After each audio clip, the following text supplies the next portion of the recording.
Welcome everyone to the Resilient Minds podcast. I'm excited. Today we got Sean Clayton on the show. Really pumped to have you here, my brother. Coming in from Austin, Texas. A gentleman, from a layer of depth that today on the Lionsgate portal we get to go to and discover and experience and have this grace, bro. But before we go there, I just want to, really acknowledge the space of adversity that you're really coming from. You've overcome some really key integrations that have challenged you to look at opportunities as lessons and continuously to navigate in the space of deep healing and deep wisdom from, I imagine, has been a lot of your own uh, opportunities. And so seeing that as an observation and stepping into that layer of responsibility is a profound way to look at life, bro. And I just want to really acknowledge you for the time and energy you spent on yourself. And then also now, share a little bit about, yourself, what you're up to, what you're creating, what you're manifesting every single day, bro. And yeah, let us feel a little bit of your heart, my bro. Yeah, 100%. You want me to talk trauma first? Do you want to go into into what I'm doing? Backstory or All the amazing stuff that you're up to right now in this moment. what I'm up to right now in this moment. So what I'm up to right now in this moment, it's I call it a lot of three-dimensional growth. And it's a lot of three-dimensional growth from a perspective of truly finally knowing as much of myself as I could possibly know based on the journey that I've been on, right? And cool things that are happening. I own a marketing agency that's really starting to snap into place, and we're moving into what I call just working with consciousness instead of working with just the people.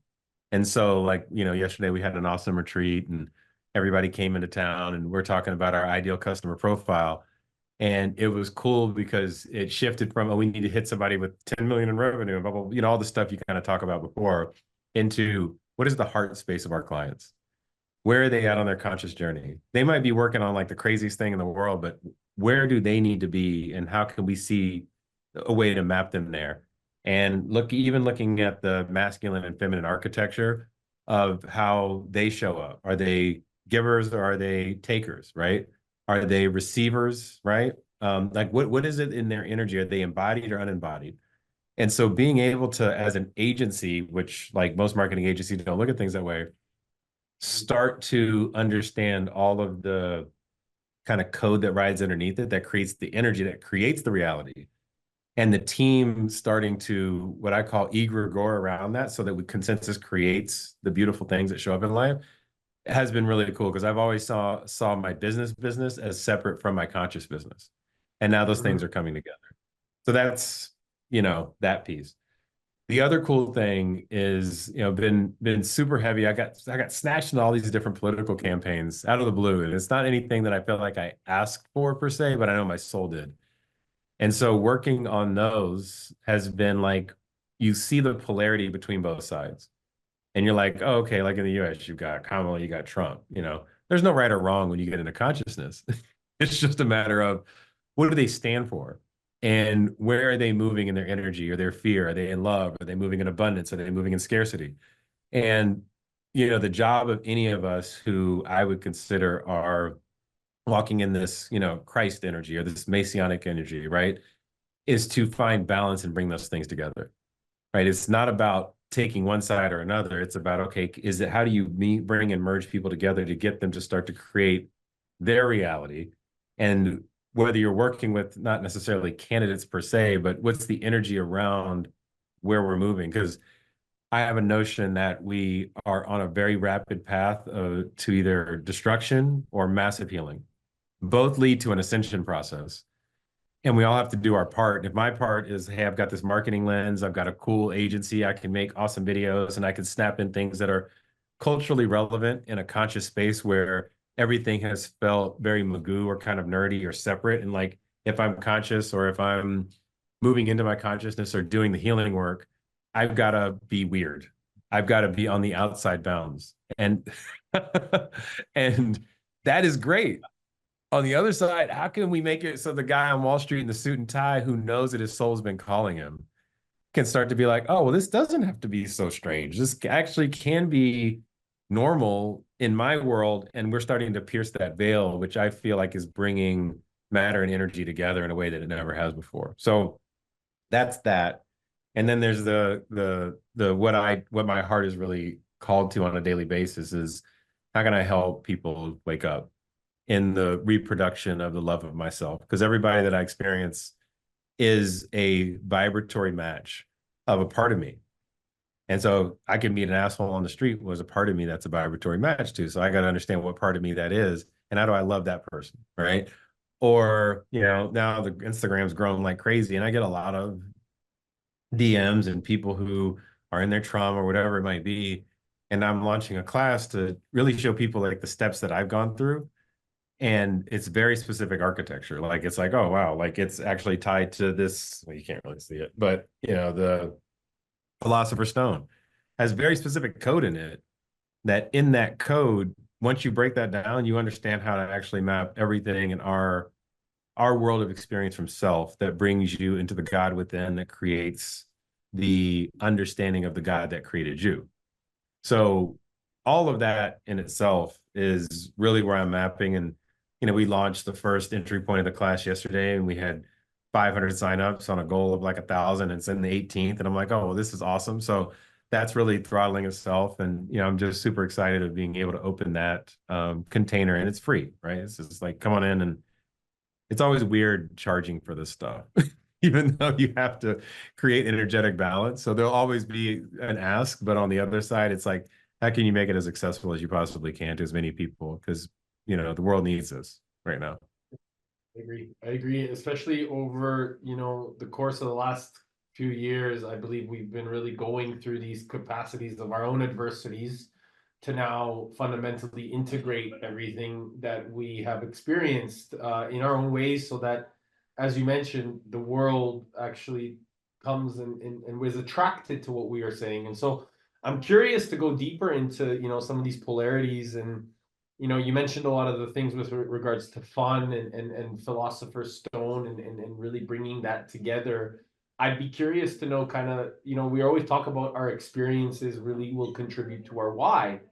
And I imagine, through your adversities, you have discovered the fun, and maybe that's what has also allowed you to see it in the Philosopher's Stone. So, how did that tie in through your own experiences, and how were you able to amplify that to the Philosopher's Stone and the way that you're able to contribute your intelligence to the people that you serve? Yeah.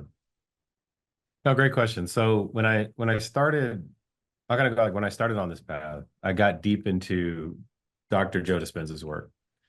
And love Dr. Joe. Yeah, he's amazing. And I mean, I went to like 9 retreats in a row. I was so hooked on this thing. And so much abundance came into my life. He's such a And blessing. Such a oh, blessing. he's the best, man. I mean, I healed my back, I had tried to take my life. I couldn't feel my hands. I couldn't pick up anything. Like it was nuts. Um, and as I went through that, doors start to unlock. And candidly, my wife, my now wife, who was my girlfriend at the time, went to my fiance, the whole thing. She opened my mind up to meditation because I grew up in the church and was very like regimented, Texas boy, the whole thing. And as she opened my mind up and I went into Joe world, a couple of things happened. One, you start to regurgitate everything somebody else is saying without you really knowing it yourself. So it took a process of me integrating that and figuring out what fun really means. Because fun is a judgment call, right? Fun is like, well, it's fun to use and fun to somebody else, right? There's chefs that have a blast every single day. And maybe for me, like I don't want to cut onions. So it depends on what fun looks like. And what I would say is that for what I see in the world, and as I've gone through Joe's work, my experience in that was that he made meditation different. He It was like a party when you went to one of his retreats, and people kept coming back and they kept getting hooked. And like the hook wasn't the fact that they were addicted to it. The hook was the fact that they started to see this really coherent container that can create magic. What pinged to me at that moment in time, and I had kept talking about this with friends around me, and they're like, "What are you talking about?" But our consensus creates our reality. And so oftentimes people are like, hey, I got to detach from the world because my little mini group, we can do really miraculous things. When I'm in this set of people, I get really abundant. When I'm in this set of people, I get healed. When I'm in this set of people, I just feel better. Right. And so what that's done is it's created a lot of separation because I have to be around these people to feel good.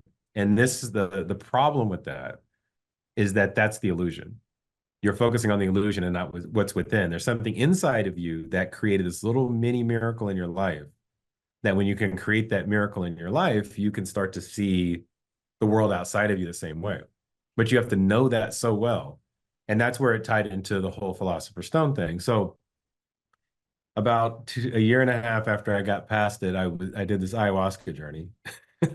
And ayahuasca kind of opened me up into this spiritual asshole space where I was like, I know all this stuff. I got to tell the world. And it was like a whole new knowing that was outside of the stuff I learned in Joe. But that led me into, I think I did like 9 months of like crazy plant medicine. It was about 9 months. And then my last one was Iboga, where I had to go through and work through all my trauma. And it paralyzed me to the floor.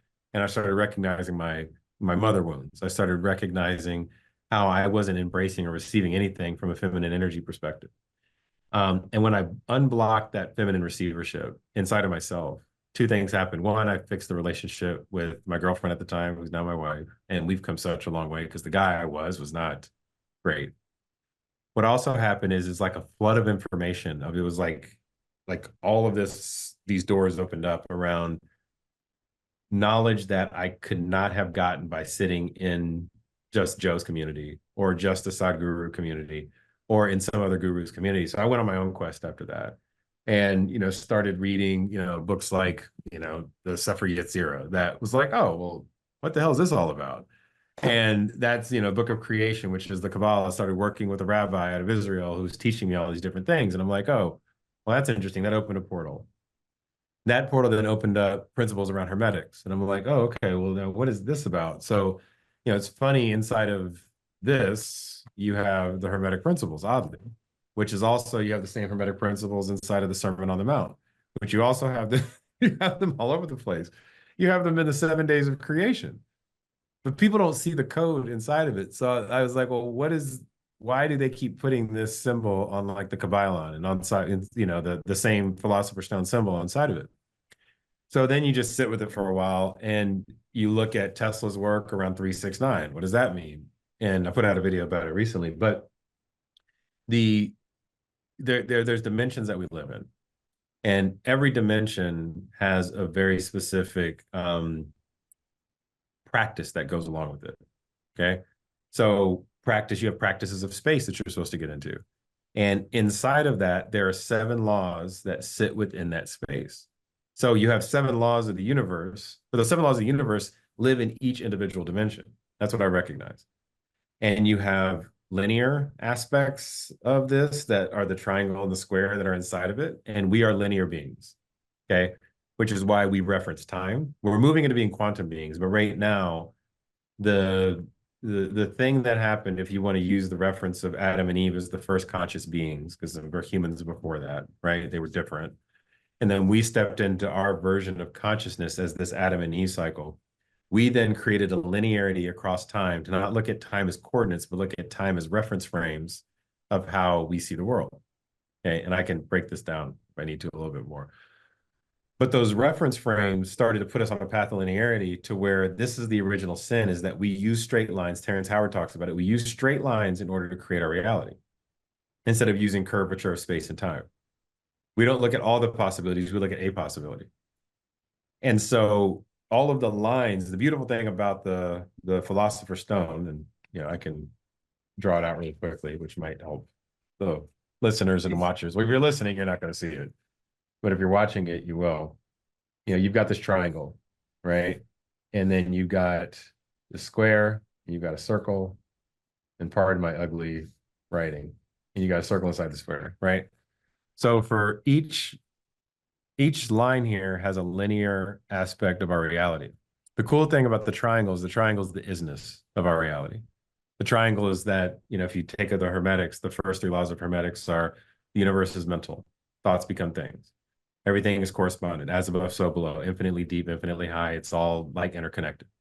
The third one is everything is vibration. Everything has energy, which there is no polarity or duality to that. It just is. And once you understand that isness, you can create the initial container to where you have to step into balance. So the square is balance, right? So each area of this square supports the triangle. If the square isn't intact and balanced, what happens with the parts of the triangle? This part collapses, that part collapses, this part collapses, it folds in. Well, then if the mini version of God lives inside of me, right? My internal God, my internal force, which is just this holistic, spherical wholeness of myself. Well, if that's there, then everything collapses onto it. So then what happens with your reality? Your reality looks really disjointed because you don't even know the God within you. But we all seek the God outside of us, and we've created a version of that that can't even be supported by the apparatus of ourselves. So when you think about that, you're like, oh, well, I actually have all these instructions, and they were embedded in the first book of the Bible. They were embedded in literally every single version of modern religion. And, you even look at, Buddhism. I mean, it's everywhere. This number 7 is all over the place. And that's the keys that help us unlock moving us into this ninth dimensional framework. And in literally each and every dimension, and we have 9 dimensions that we live across, there are 7 things we have to do in order to have us hold that reference frame so that we can see the little mini God inside of us at each position of what that looks like. And then at which point we become the whole thing. That was a lot. I just want to go back. I think that you broke it down really beautifully. The 9 dimensions and the 7 things that we need to do. When you refer to that, is that almost like referring to the levels of consciousness, so that in each level of consciousness, as you continue to grow, you can start to see different maps of the world? Would that be the same type of communication, just for anybody maybe that not aware or understanding? Is that how you could reframe that as well, or no? Kinda. So it's the way this works. Once you get into it really deeply, it's like depth within depth within depth within depth. And for people that just want to live their life and not have to like sit with this all the time in a frozen or frozen state, they're like, what am I supposed to do with this? This is too much. I don't never want to complicate somebody with it. So where I generally take people, the simplest version of it is you got 9 dimensions of our creation that go from the first 3 dimensions are space. The 4th dimension is time. The 5th dimension is spirit. The 6th dimension is the plan of God. The 7th dimension is the laws all combined that throttle us from the I state to the we state. 8th dimension is being able to see things from the perspective of myself and others. And the 9th dimension is everything all coming together. You got these 9 dimensions, right, that are out there. It's hard for people to get to 7 and 8 because they haven't dealt with their own shit, right? So like you get to 7 and 7, 8, 9 is like really hard to get to because you're still dealing with space. Like, well, I don't have enough money. I feel sick, right? My relationships are off. Like all the things that are paths of initiation that keep us away from ourselves. The thing is that we've been looking at this all upside down. We keep looking at the outside world because that's what we've been taught. We rarely go within. So what I teach people is that when you start with anything, because we're called by 5th dimensional beings, we start at the 5th dimension. You start with your soul and your spirit. And then you understand your soul and your spirit. I'm going to use an example of this. I want to start with my soul and my spirit, and I want to understand the 7 hermetic principles around my soul and my spirit. So that's how we break it down. So what are the universe is mental, and how am I seeing my spirit? How do those thoughts become things as it relates to my spirit? What is the interconnectedness of my spirit to all of the divine, right? And if we wanted to go to all of the hell below, like it's all the same thing. So then I create no separation off of my spirit because my spirit just is. It's not good or bad, right? Then what else is in my spirit? My spirit has energy. So it means it's everywhere. That means if my spirit is energy, that means my spirit is literally everything that's around me. So once I have that framework of the triangle, then I have to think about, well, there's a rhythm of my spirit. Well, I oftentimes feel like my spirit is on or off, and what does that look like, and how can I tap into it? And there's practices for that, right? That people can do, like a lot in dream state where you connect with your spirit. So people can learn about that, or we use meditation for it, or whatever it might be. And then you say, okay, well, in another purpose of it is that my spirit has polarity. It has good and evil. There's a God and there's a devil.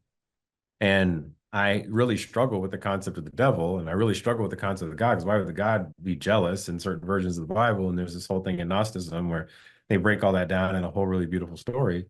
But I have to learn how to bring that together, which is what Christ consciousness stands for, is creating balance within the good and the evil of my spirit, right? And then I've got, my cause and effect. What's the cause of my spirit? And once I understand what that looks like, then I can step into the cause of it, which just goes back to thoughts become things, and the energy. You go back to the Trinity, which is like, okay, I'm projecting everything out of my life, okay, into my life. And then my spirit has a gender. My spirit has feminine aspects of it and masculine aspects of it. So what is the masculine aspects of my spirit? It's not the masculine aspects of Sean, right? It's my spirit, right? And so my spirit has a whole gender to it that creates creation off of how the zero and the one come together, and honoring both sides of that. So we never become misogynistic. We are consistently looking to create safety in our spirit. And once you do that, then it's like, then you move into time, then your space just shows up differently, and you understand like why things are the way they are. And the space you create is just a symbol and a sign that gives you instruction to go back to your spirit. And then you start receiving God's plan because you've integrated everything across the first five dimensions. And then your purpose in life just starts to drop in, and you get information that you've never gotten before. Bro, I love how simple you explain it. It's really a gift of yours, and it's magical to observe and pay attention to the simplicity in which you deliver it. Thank Uh, you, man. yeah, dude, bro, it's beautiful, and it's so coherent. You can feel it in your physiology and the way that you're expressing it. Um, when you're bringing this level of, I can sense the feminine relationship that you've honed in on, because like you, this mirror of the feminine experience that I needed to navigate personally took me to the jungle for a long time, and helped me Yeah. refine this space of presence where I needed to start to listen. And so I love seeing this in you, man, and it's amazing, that you've been able to also feel that and connect with that on the external as well, because now, I mean, that harmony has come into balance. So tell me how you were able to navigate and build that relationship with the feminine inner, because I think that there is also a lot of men, at least from my experience, that if they're able to pay attention to that level, and maybe it's not even men, it could also be women, of course, because we all have that feminine virtue uh, and masculine virtue, but like that, finding that harmony within, as men or women, we're able to then take a lot more responsibility of the spaces that we actually step into. So, and it sounds like you have really honed in on that in your language, in your physiology, in your focus.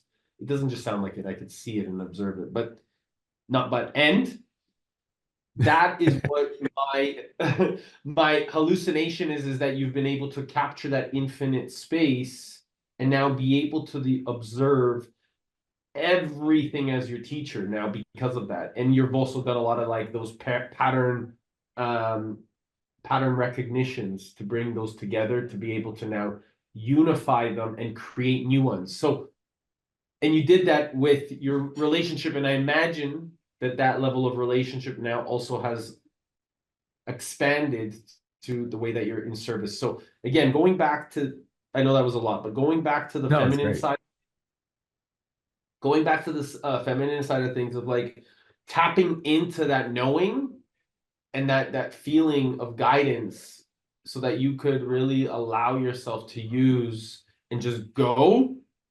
And then from that place, kind of seeing how the universe was able to guide you as you went. Again, the reason that I bring this up is because I believe that this is important for us, our brothers. And Oh yeah. um, yeah. Yeah, it's interesting. I had a funny growing up with the feminine relationship. My mother was adopted. I was her first like male bloodline that she ever had. So her attachment to me, and even some of the things she passed on to me, I wasn't aware of. Like, our parents parent us so weird. And then we as Mm. individuals get taught of how we're supposed to receive that.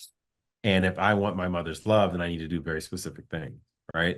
So starting early, it was, it'd be great to have a lesson for children about like how to see your parents' patterns so that you don't actually absorb them, but you can actually coach them. But that's a whole other thing. But what I ended up, That would be like so good. yeah, yeah, yeah, that's gonna be a thing one day. But but my what I carried a lot of that, and I saw my father, who was a womanizer. His father was a womanizer. Um, sex was a great thing once you got into it because it was like, oh, this feels good. I feel affirmed. And then you just start to manipulate that. And so, in my 20s, once after I got out of being incarcerated, the whole thing, I just found so many ways to manipulate that. And, being a person that I could quickly make money, right? I could quickly use that in order to influence individuals. And I used patriarchal misogyny in order to manipulate the feminine counterpart. What I always found is no matter how much money I made, I never had it. I never kept it. It always slipped through my hands. I wasn't able to hold because I was never giving integrity. I was forcing and pushing my agenda while taking something from somebody. So if I use my hands as an understanding of giving and receiving, because you give with permission, right? You receive with compassion. So I was forcing and, and pushing my agenda out of fear because I wanted these women to see me. And it's like, oh, well, let me find one that is broken enough. And you didn't realize they were broken. You're like, oh, well, this is just that person's pretty and I like her. And we have great, sexual intercourse and conversations. And now we're looking for each other's trauma in each other, not recognizing that I'm carrying this and projecting that onto her. Right. And she just happened to be the version that was receiving enough in the illusion that would resonate with my frequency. So where it really broke open for me, because even when I got into Joe's work, I was still a bit of a mess, but I was healing myself, right? And made great money. Money would fade away. It would do really weird stuff. And I'm like, oh, well, this doesn't seem something about this doesn't seem right. And I would get into arguments all the time with Sophia's her name, with her all the time. And we would just be butting heads. And eventually she just got sick of it and broke up with me. So, and that was in the time when I started like chasing after all of this like plant medicine and like on this 9-month crazy journey. And one day I woke up after two things cracked me open. And then I'll talk a little bit about what you asked because I want to give some reference to it. The first thing that cracked me open was iboga. It paralyzed me to the ground, and I had to literally walk through all of my feminine trauma, literally all of it. And when I woke up from that, I was on the ground for 36 hours. I woke up, I purged out this black shit. I don't know where it came from, and was just sick. And she was in my visions over and over and over and over and over and over and over again. Right. And it was just like that. I need to help create safety there. When I got out of it, the thing was, is like, okay, there was a message of how to create safety. I didn't get what it meant. And I went back to her and I was like, hey, Sophia, I really want to be back with you. Let's work this out. Da, da, da. And she's like, hell no, you don't love yourself. But she kept telling me. I'm like, of course I love myself. And I didn't fully love myself. There's a version that loves part of us and why we're alive. And then eventually we kept working through it, working through it, working through it. And I went to the Hoffman process, and that's where it really cracked open for me. So the Hoffman process is where you go and you really investigate all your negative self-love patterns. There's like 500 on the list. I had 296, and you map them to your parents, and you realize that it's not really you, it's what you've been taught, right? And so I can see what my mother taught me. I could see what my father taught me. I mean, there was stuff in there like porn on the coffee table. I'm like, this is in here? Like I didn't realize that was a normal thing, but I had porn on a coffee table growing up, right? There was a lot of this weird stuff that was in there that I would have never imagined would have been there that was so personal. But you see the patterns that just keep expanding, keep expanding.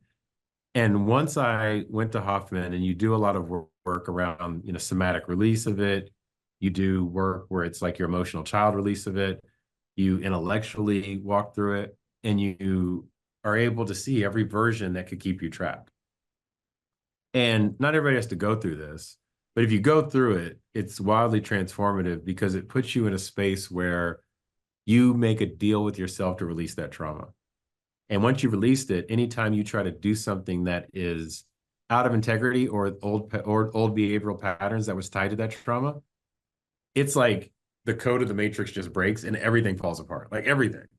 So the way you have to walk in integrity after you leave that space, after you recognize the patterns within yourself, you choose to release them fully and you let them go. It is, I've seen so many people go through Hoffman and they work to be the same version of their old self and their lives fall apart. They're like, we had a Slack channel, not a Slack channel, a WhatsApp channel. And people are like, this is the worst year of my life because I keep trying to be my old self. And there's a new us. I wouldn't call it the new us. It's the us that has always been, that has been forgotten. And we forgot about it the day we were born, right? And then we go into the program that everybody else wants us to be, and we haven't found ourselves. And that's that, you know, that little circle right here, right? I can't really see it, but that little circle inside of the structure of all the things we have to understand about ourselves between the isness and the balance of creation, that when we know that little circle, everything else starts to shift. And that little circle, there's no accident. That's the receivership and the balance of masculine and feminine embodiment within. So it's in the early days, I always consider it's like walking. When you're a child and you first start walking, you trip like crazy. And then you stumble into things. And then you start walking, and then you start running. And then you're like, okay, I can do this without thinking about it. And at first, for any guys on this who are listening to this or watching, it's going to feel like you're fucking falling every time you start moving, when you start to becoming a more embodied masculine and even your embodied feminine version of yourself. And that embodied feminine, the traits around that are, you know, I'll just talk about them really quickly. You know, Please. it is being intuitive, right? Being able to, I call it where you understand the future, because there really is no time. So it's weird, but you have an understanding of things. You are intuitive. You listen to the divine, what comes in here. Okay. You receive that. Okay. You stand in strength. So like everything in the Kabbalah, they have it broken down into masculine, feminine, and balance in the middle. The left side is the feminine, and it goes from understanding, it then goes to strength, and then it goes to foundation. And so the feminine versions of yourself are you foundational enough? That creates this safety thing, right? Are you strong? Okay. And strength isn't pushing and being this. Strength is literally, do you have strength in your spirit? And do you understand and are you intuitive enough to receive? Okay. On the masculine side, embodied masculine is, can you be wise and can you integrate? So wisdom is being able to take all the lessons that we've been taught, look at them and gain wisdom. The wisdom is not being traumatic and being like, oh, watch out for that divot. It's saying, well, there's a hole in the ground. Let's go pave it over. That's wisdom because I'm now integrating it. I'm not avoiding it. Okay. It's being able to move into love. That's also on that side, okay, of the tree of life, or, you know, the Kabbalah framework. And then can you stand in victory? Can you scream from the rooftops and use your voice in order to have people understand that you are victorious in your life at all times? In gratitude. That's how we move in embodied masculine and feminine. So then in every stage of your life, it's like, okay, am I being victorious? And am I using a reference frame of what the world has told me is victorious, or the one that's inside of me? Right? That stuff, like when you get that in order, then you're in balance, and then you recognize it in yourself and you see it in others, and you see where others are off. And oftentimes people say, well, when things are off, it's a reflection of me, so I need to get away from them. No, it's an initiation step for you to be able to hold that person, for you to be able to see them and say, and even if it's not physically doing anything on a daily basis, you energetically send them something, you send them your heart, because we are all vibration. They'll feel that, they'll know that. And then they shift something in them, that splinter in their mind, you just being in their presence will allow you to create that frequency, and then they will start to show up differently. And they'll just start showing up in your world more. It's like crazy. Like you'll see somebody at the store or a gym or something like that, and you'll do your thing, and you see them a couple of times. Like, why I can go to the gym at 6 in the morning, 10 at night, 3 in the afternoon, whenever, and they're always there at the same time as me. There's no accident, right? You go to the store, no matter when you go to the store, you see the same people shopping. It's like, okay, this is weird, and I go at different times, and I'm not predictable in my shopping, right?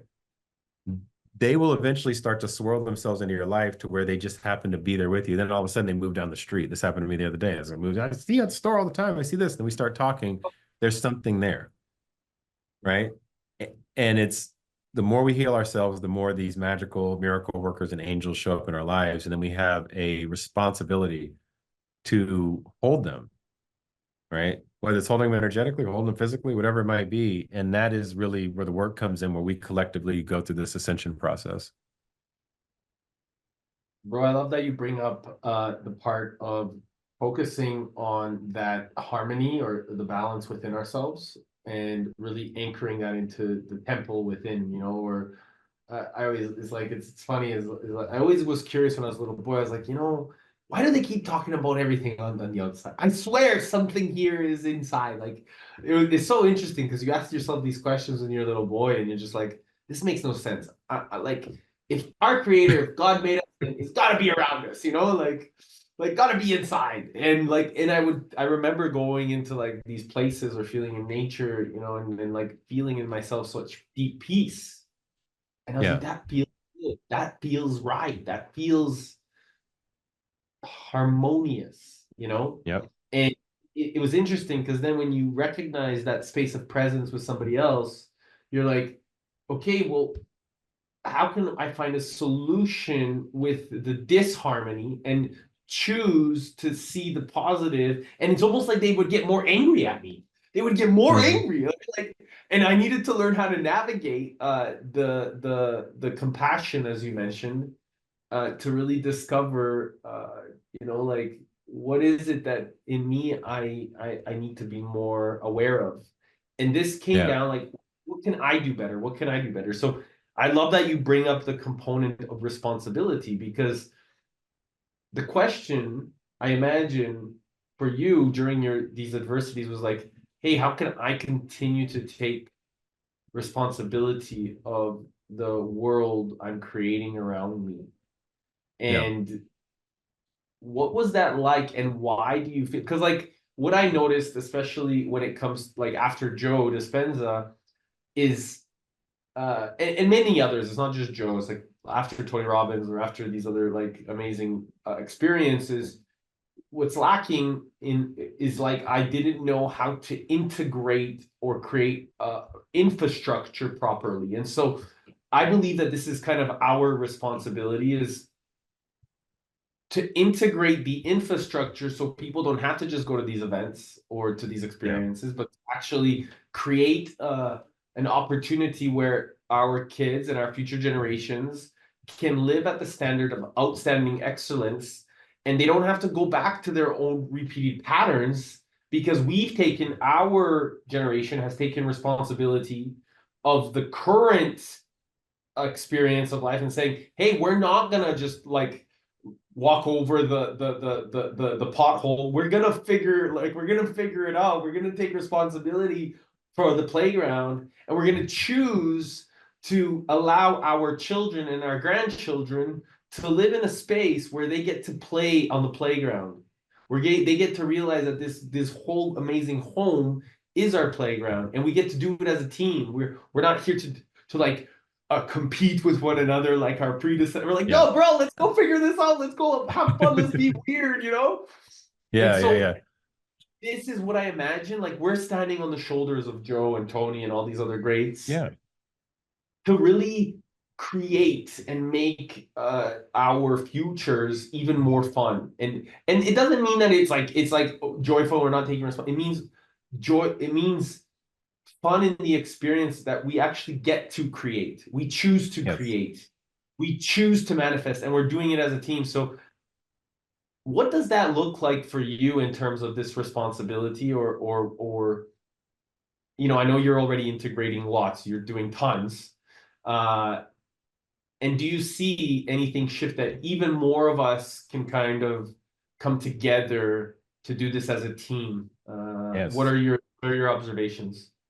Yeah. Yeah. No, I love it. So I always go backward to go forward, That's but good. That's I'll good. tell And you. I love that you're Yeah. tracking. So I really appreciate it Yeah. because you know, so I really appreciate it. So Yeah. So the interesting thing about like the Joe and Tony and Sadhguru work their ascension process, so their growth process happened very much so, and it's accelerated, but very much so like in this age of Pisces, right? And they had to create enough noise through a lot of hard work. I mean, how long it took Joe to get to where he was wasn't like this, right? It was a long, long time and very small events. And, Tony, same thing. Tony, I mean, lived out of his car and had to hustle and bust his ass. And it took him, decades to get to where he is. We're accelerating much faster now. And they have a rhythm of getting people to come into a funnel. And what I always call it, it's like when you go to a Joe event or a Tony event, you can set up a practice, but that practice requires you to continue to hook into that apparatus. And the amount of self-agency that you have is only as limited as you allow yourself to detach, okay, from it and create your own thing. Every one of us is heroes in the story, right? And what my job is to be a guide, not the hero. And when a lot of people look at Tony and Joe and all, they're the heroes to them. They're like, "Oh, you're my hero, so I'm going to keep it." Joe was my hero, still is in a lot of ways. Love him, Same but for me. also, yeah, yeah. Yeah. But for me, it's now how can I be a guide and attract other guides that understand that it's not about the ego. Like we'll always have, it's not about making 10, 50, $100 million, billions of dollars. It doesn't matter. It's just energy. It'll always come to you when you know how to receive, right? So that is the letting go of that. And then being able to say, okay, I know my purpose. I'm going to stand in that purpose and I'm going to be infinitely abundant, infinitely wealthy off of the knowing within myself. And so having a team, what I call the Avengers that are coming in now, exactly, to stand in that truth and understand that, like, hey, there are very specific teachings, frameworks that when we work off of these systems, like life just happens. Like it just becomes abundant and you remove it. It's like, and once again, I'm gonna use the system of walking again. When you get up and you start walking, you have two legs. You're not going to get up and just start like walking off your butt cheeks, right? You can't just do that, right? You can't just get up and start like walking on your hands. You can, it's harder, right? But it's going to be challenging. Like once you know, like, hey, my foot plants like this, my toes do this, my knees do that. When you're a baby, you're figuring that out naturally. It's the same thing as a structure that we've got, right? And so when you know that, like, hey, we've been left code 7 days of the week, seven chakras of the body, seven continents, seven colors, seven, you name it, seven, seven, seven, seven. It's everywhere, right? It's like, what does that seven mean? And then there's some entity, we can call it Thoth, Hermes, Trismegistus, whoever, said, okay, let's map these out into something that makes sense. And then you find them literally in every ancient religious every religious text out there. Well, let's do something with that. And let's establish that structure. And then we all just teach the same thing, but it's not teaching with the control mechanism of religion to keep people away from the truth. It's helping people find it and then say, oh, wow, look at this amazing, beautiful stuff inside of me. I now know something nobody knows. They always say there are no new ideas, right? There's plenty of new ideas. And those ideas are the ideas of consciousness, not the ideas of matter. Okay. And those ideas are the ones that we haven't brought in, which is why people like, doubted on Terrence Howard. Well, he had all these like epiphanies and he went out there and he like started throwing things out. Now, does 1 times 1 equal 1 or 2? Who cares? But the fact that people are having a conversation about stuff that is, Walter Russell's Universal One book that was just like people forgot about, or now digging into Tesla and you have masses, millions of people just wondering how this thing works. And there's at least that question. That was the point, right? That there's a new idea, there's a new thought, there's a new space to be, and we can move into this quantum space where everything is a potential. And from that, we integrate, right? Which is the most important thing. We take the integrated path, which is wisdom and no longer staying in the trauma of the past. And now the systems that we set up are a group of guides that go out and do that work. We understand the apparatus that it's built off of. It's whether you come in from Buddhism, Hinduism, Islam, Christianity, wherever. I don't really care where you come from. Do you believe in 7 days of the week? Well, yeah, well, let's start there. If you're a, if you're an atheist, like I don't care where you start from. Do you know that there's 7 continents in the world? Do you realize you have 7 systems of the body? There's 7 colors of the rainbow. Well, if you see that, can you map that together, right? I can, we can. take anybody from anywhere of any walk of life and help them see that truth. And then that just maps into, well, if your system is off, let's start looking at the correspondence of, oh, well, I haven't been loving myself. I'll give you an example. I posted about today. I was sexually abused 9 to 14. Didn't use my voice, didn't talk about it. I had a thyroid condition when I got older. Literally at 33 years old, developed a thyroid condition because I didn't use my voice. I stored that trauma in my throat, right? There's no accident. I can map everything that's ever happened to a point of trauma in my life that I haven't let go of or I haven't detached from or accepted. And so we can do that with anybody. My grandmother, she had colon cancer, breast cancer, and Alzheimer's. She didn't feel safe in a relationship. She lost her daughter, which was in her heart, had her daughter at an early age, and she was never in her intuition. She was never in her embodiment of herself. So what? It tapped here, and it tapped a root. So this is all teachable. Like everything that I've learned is a teachable process. It's a teachable process how to be psychic. It's a teachable process how to move in telepathy. It's a teachable process how to understand, um, how to put the story together and see what the potential of what's coming and see the big picture. It's very teachable. And then you just apply it in an integrated fashion. And then you have to stand in integrity. If you don't, then your universal self is going to kick your own ass. And then one day you'll be enlightened. You'll be enlightened on your deathbed, but it might as well do it and have fun while we're in this human form. That is the gift, is doing it while we're in the human form. And Yeah, I'm curious because you actually took a lot of responsibility from uh it was your grandmother, right? That had the yeah, trauma, right? So yeah, you were able to, I mean, it would have been passed down to you in some way, shape, or form. And so as a result, you actually chose to open up your voice, discover the root, discover the heart, really open up and curate the life that you decided to live on. So I imagine that gave you, I mean, the 9 months probably did a lot of work in going to that layer of depth uh, to now be able to so beautifully express yourself, in yeah, all of these seven areas of your internal self. So that is something that I think that most people are unaware of really paying attention to, like what is going on in their grandmas or in their parents, or how those triggers get to teach us. And it's beautiful that the fact that you are even aware of it now, right? And or back then, and now you've taken the responsibility of choosing that, hey, I don't need to live out the same pattern. I don't need to continue on with that story. I can stop it on an energetic level yeah, and then choose to exchange my energy into the world, or reflect it out there with fully my true self. And I think that this is the biggest thing, is so many times society has projects so many things at us. It's not just family or traumas intergenerationally.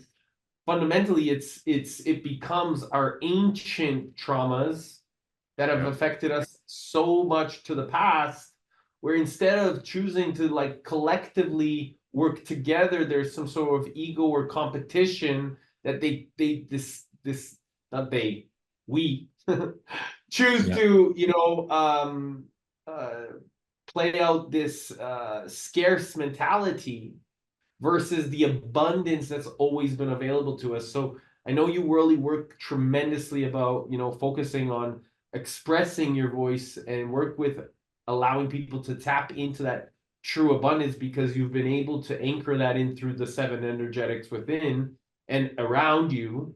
So now, how can somebody choose to really tap into that level of infinite intelligence and those areas of abundance within themselves, to really open up all those energetic systems, to start seeing the ability around them and attract it to them, instead of thinking that they need to go out there and force it. yeah, yeah. So it's interesting. I'm gonna kind of go off this question and come back to it because it's a thing to pay attention to when if you're listening to this, one, you're on your path. Everybody's on their path, even if you're not. But but as you go through it, there's a different state of awareness about seeing what I call the illusion. Everything outside of is an illusion. You're an illusion, I'm an illusion to you, right? It's just we're an illusion. We are a wave that has constructed itself into matter at what Donald Hoffman, if you don't know him, watch his TED Talk. It's 21 minutes. It's magical. That our fitness requires is a thing called fitness, which is you are getting exactly what your soul needs at the time you are witnessing it. Okay. So your fitness requires for us to be able to exist and survive, right? Like fitness would be like what you eat or the person that you're talking to.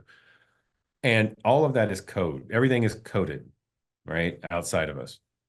And so there's the what they call, he talks about it, there's the computer, there's the person watching the computer, there's the computer, you got your desktop, you got folders on your desktop and applications. You have no idea how that works on the other side of the computer.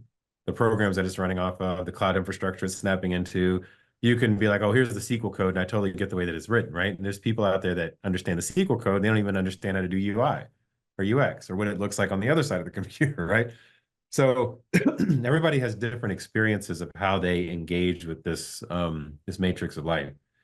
And all of the repeat patterns that happen in your days are code for you to remember something. So to the point of like the trauma that I'm able to like pick up on, we could take, let's say, all my friends have a very specific allergy all of a sudden. And that allergy is, I don't know what the allergy would be. Let's say it's hives to penicillin. I'm just going to throw something random out there. All of them have the same damn allergy. That would be weird and a very specific sign and signal to me about what does that mean. Now, what a lot of us do is we go on Google and we say, okay, Google, what is the spiritual meaning of everybody who's having a penicillin thing? Well, that's not your answer. That's Google's answer. And it's close enough because you're projecting it out. But why do you have that? When did you gather it? And what does that specifically mean to you? When you take penicillin, it's pink, right? If you have hives on your body, that means something on your skin is off. And if also in the fact that, let's say, for instance, it only happens when things are incoherent in your life, well, I need to start finding harmony in my life that's related to how I show up in the outside version of the world. That's tied to, feminine energy or like, let's say pink or intuition, which is a little bit higher than the purple, right? And so I'm not tapping into the divine, which is causing for there to be disharmony in my life. And therefore, what's happening outside of me is this allergy that I have that every time I take it, I end up getting hives on my skin. And my skin is how the world sees me. So you can piece that story together, right? This is a teachable thing. Like I learned this through, it's not like it's like, it's a very teachable thing of people being able to see like, there's a color, there's a word, there's some numbers, there's some things. Let's map that story into something. And what that does is it allows you to understand why you're creating it for yourself, to love yourself. And love is just finding the harmony. So why did I create this penicillin allergy for me to love myself? Why did I create me being a Black person in America with slave-bound trauma for me to love myself? Why did I create sexual abuse from 9 to 14 for me to love myself? Why did I create me slitting my wrist at 20 something years old in order for me to love myself? Why did I create incarceration for me to love myself? Ask that question, right? And that's a hard question because people are like, well, that's sick, John. Why would I create something like that to love myself?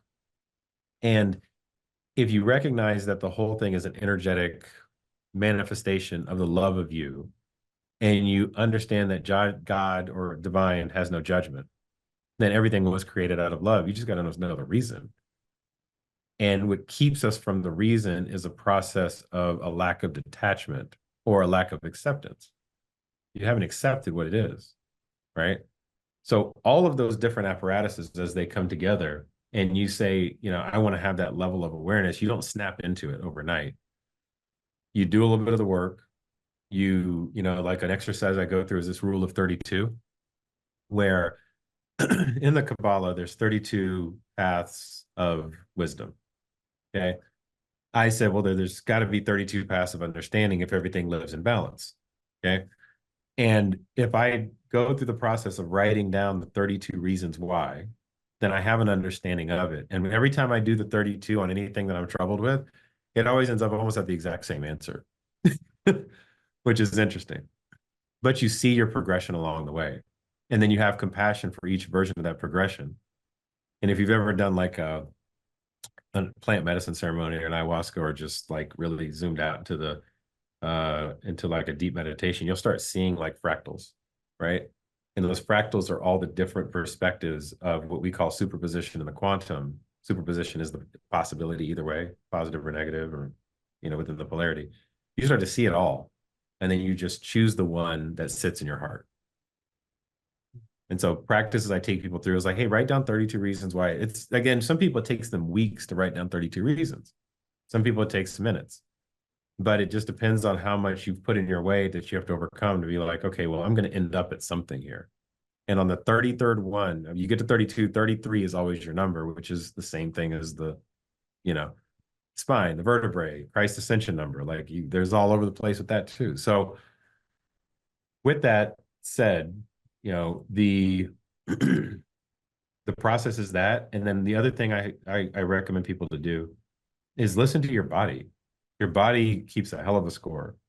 And your body is, I just call it this, we don't know how to tap into. This is like a miracle in how it's constructed.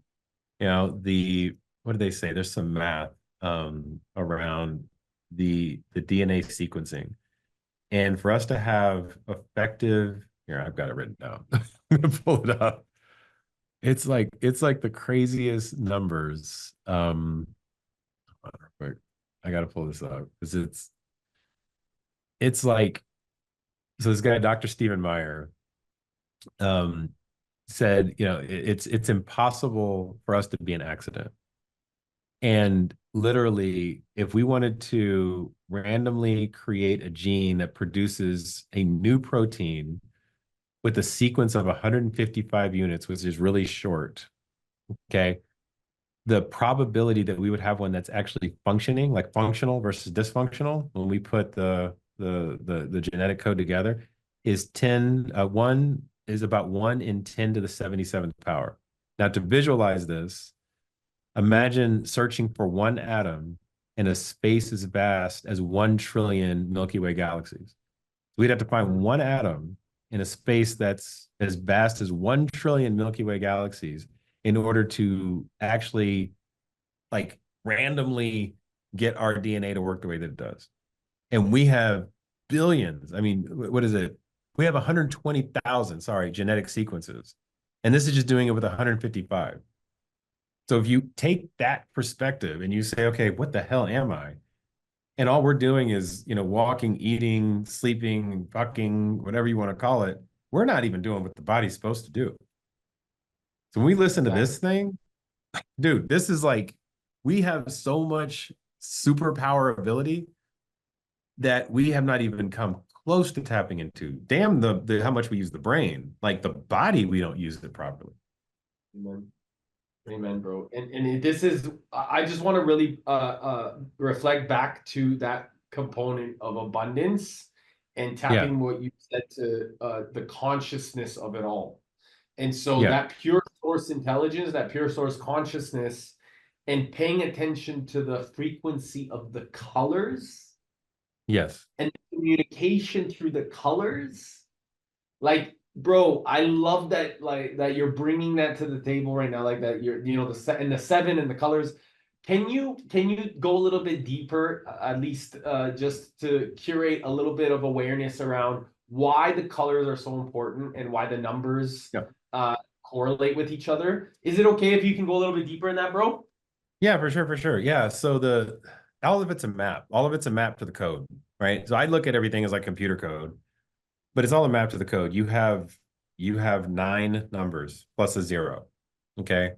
And those 9 numbers have very specific sequencing into them.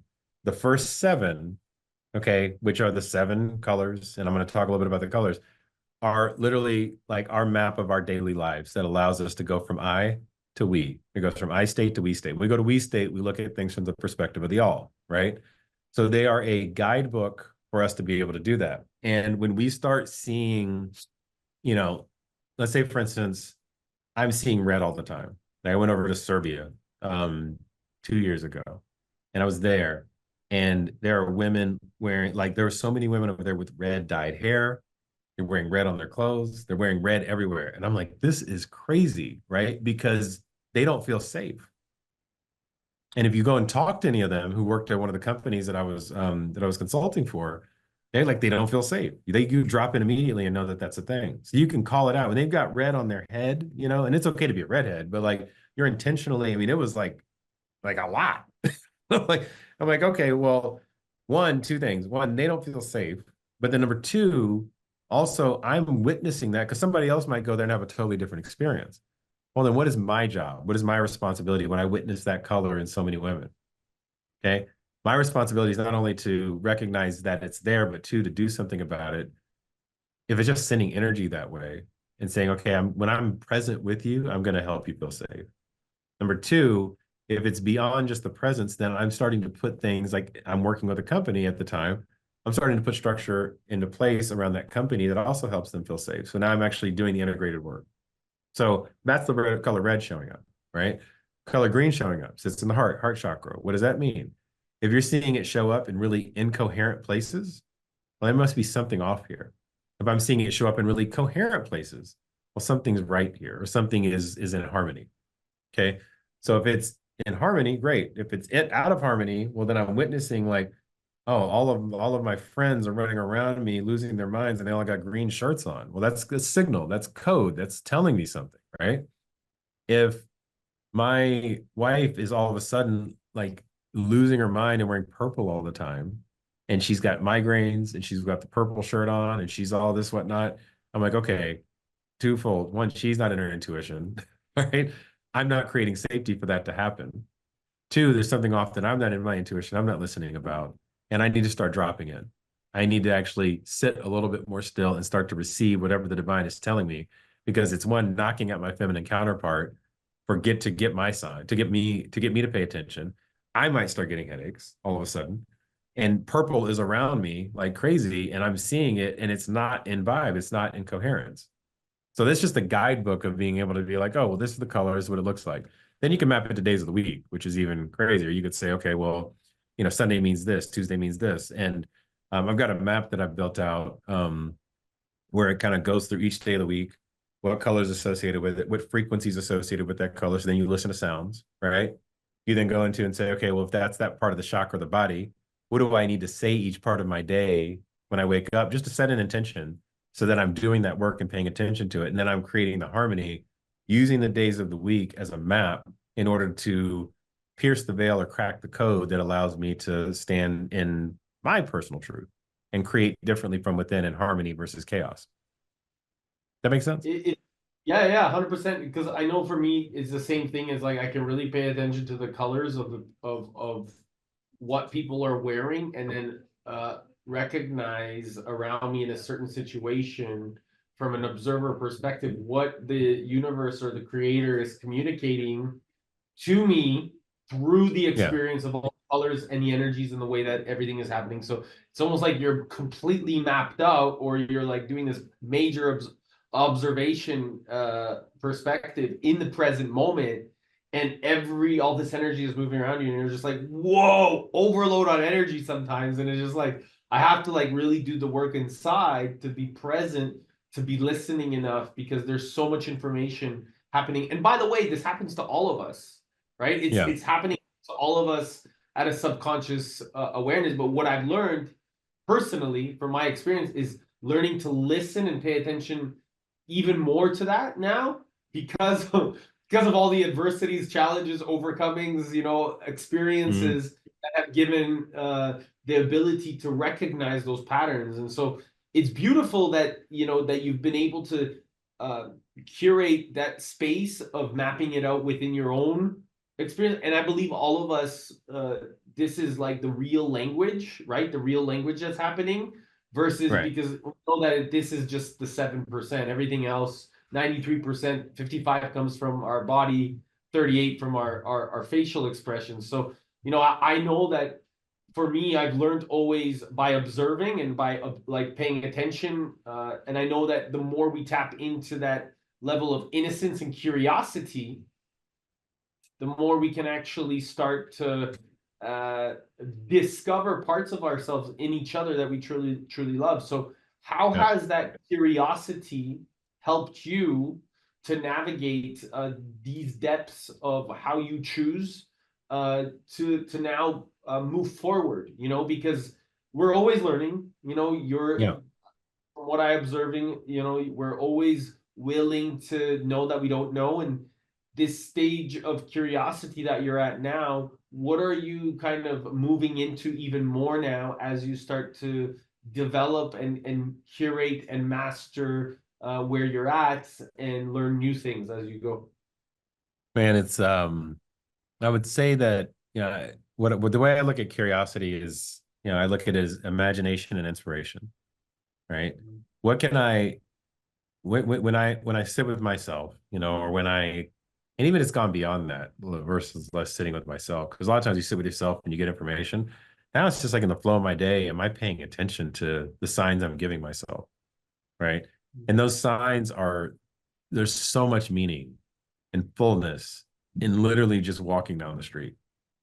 And we take just our creation for granted. Like we're like, oh, like I'm not paying attention to the three cars with the license plate numbers that are sitting there that are a miracle, or the fact that, like, look at these plants that I've never paid attention to. Like I realized the other day I got blue flowers in my backyard, and I didn't even know this. Like I was like, oh, fucking A. So, I'm driving, what does that mean? Right. And then one, it's not assigning a limitation to the meaning, it's the possibility to the meaning.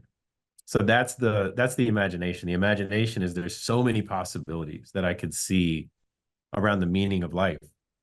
And there's not one, right? From the perspective of myself.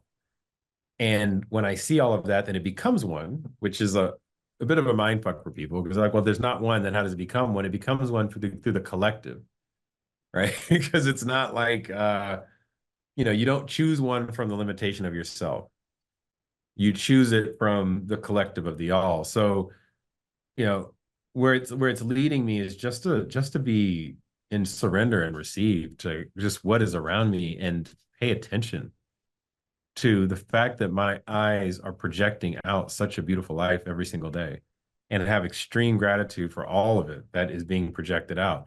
And part of it's my creation, yes, and part of it's the creation of all those around me. So when we go out and we go, me and my wife go drive down the street and we see everything, whether it's a homeless person, whether it's, last night I was walking out of a comedy club and saw a car crash, boom, right in front of me. And everybody was safe, everybody was okay. And it's like, well, what ended up crashing? We walked out of the thing, we were like, oh, this comedy show was too long. And all of a sudden something crashes in front of you, car was green. Get into your heart and appreciate the fact that you even witnessed it. People got up on stage and tried, right?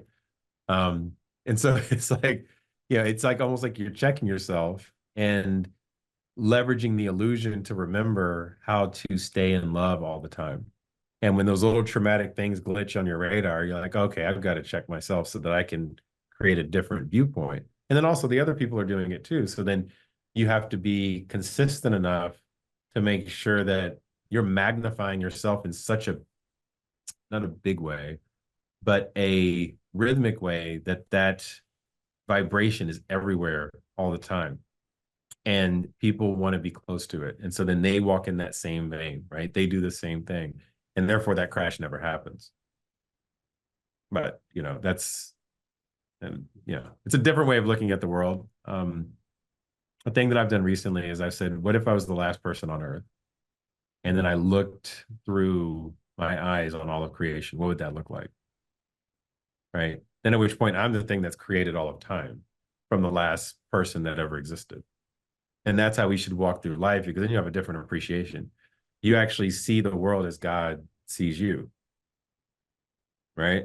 You just see it from a material standpoint. You're like, oh, you're no longer worried about ties and nobody else. It's just you. You have a responsibility of how you viewed everything you've created.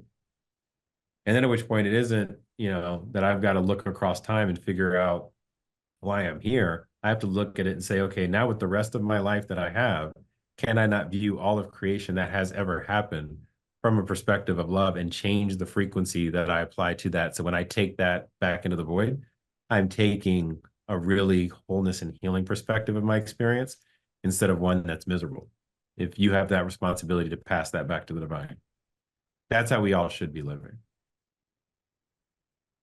Brother, you're a beautiful man. I just really want to acknowledge the magic that you bring to this world and the work that you are really curating and channeling. It's really special to listen to you.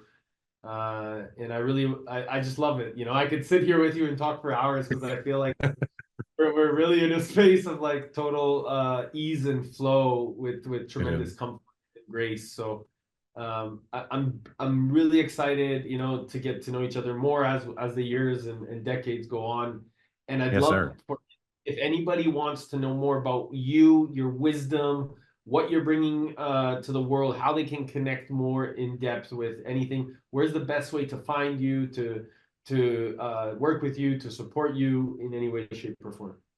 Bro, I love it. Yeah, thank you for that. And you're beautiful as well.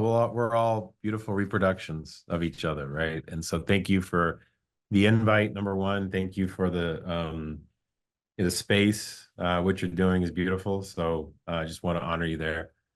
Uh on my end, you know, Instagram is my main jam right now. I'm looking to branch into YouTube and other things soon and talk about these types of things in a more produced way. But on those channels, like I do on IG, but IG Abundance 10,000, you can find me there. Currently, right now, there's a link in my bio that will take you to a free class I'm offering on 8/18. We just dropped it yesterday, and I think we only have like 400 spots left. Or we were going to go for 1,000 in one day, like 550 signed up. So that's been bananas. Like, okay, cool. Didn't anticipate that. I've never done that before. So I just kind of just talk. So so I'm excited about that launching. Would love for anybody to join. I feel like it'll be revolutionary for people. And that's kind of it. You know, if you need marketing services, I have an agency called myison.io. Check it out. All the videos that I make on my channel, if you're ever interested in that, we make them in-house. And so we have a team that does that and scales it for conscious creators in order to help with personal branding. And it's not stupid expensive like a lot of people charge for it. So we just, once again, want to make it accessible, or are making it accessible for people. So those are ways to find, work with me, work with our teams, all the things. Yeah. Amazing.